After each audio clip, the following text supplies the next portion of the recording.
So বন্ধুরা, এই যে দেখো আমি পাঁপড় করেছিলাম, যে ছাদের উপরে শুকছে আমার পাঁপড়গুলো।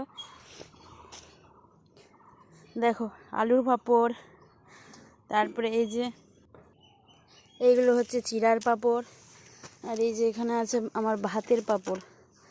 দেখো সাবুর পাঁপড়গুলো। এখন পাঁপড়গুলো নিয়ে যাব আর তোমাদেরকে ভেজে দেখাবো কেমন হয়েছে। এই যে দেখো আমি এখানে সবগুলো পাঁপড় নিয়ে চলে এসেছি, কয়েকটা করে এবার ভাজবো। প্রথমে সাবুর পাঁপড়টাকে ভাজি।